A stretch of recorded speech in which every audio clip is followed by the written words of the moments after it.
السلام علیکم نحمدہ ونصلی ونسلم علی رسولہ الکریم۔ کیا نکاح کرنے کے لیے ذات برادری کا ایک ہونا ضروری ہے؟ نکاح کرنے کے لیے ذات یا برادری کا ایک ہونا ضروری نہیں ہے۔ دین اسلام نے جو معیار مقرر کیا ہے نہ تو وہ ذات اور برادری کا معیار ہے، نہ ہی مال و دولت کا معیار ہے، جیسا کہ خطبہ حجۃ الوداع کے موقع پر رسول اللہ صلی اللہ علیہ وسلم نے فرمایا، کسی کالے کو گورے پر، کسی گورے کو کالے پر، کسی عربی کو اجمی پر اور کسی اجمی کو عربی پر کوئی فوقیت حاصل نہیں ہے۔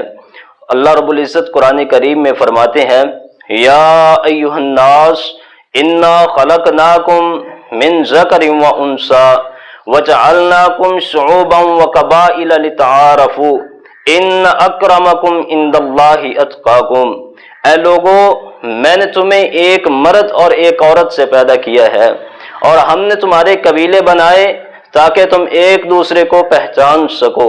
یقیناً اللہ تعالیٰ کے ہاں جو سب سے زیادہ معزز وہی بندہ ہے جو تقوی کے لحاظ سے زیادہ ہے۔ تو اللہ تعالیٰ نے جو معیار مقرر کیا ہے وہ تقوی کا معیار ہے۔ رسول اللہ صلی اللہ علیہ وسلم نے فرمایا، کسی بھی عورت سے 4 چیزوں کی وجہ سے نکاح کیا جاتا ہے، ولی مالہا ولی حسبہا ولی جمالہا ولی دینہا، یا تو مال و دولت کی وجہ سے، یا اس کے خاندان کی وجہ سے، یا اس کے حسن و جمال کی وجہ سے، یا دین کی وجہ سے، اور فرمایا کہ تم دین والی سے نکاح کرنا۔ تو اس لیے مال و دولت کی ترجیح کو چھوڑ کر، حسن و جمال کی ترجیح کو چھوڑ کر، ذات اور برادری کی ترجیح کو چھوڑ کر دین کو اپنی ترجیح بنا لیجئے۔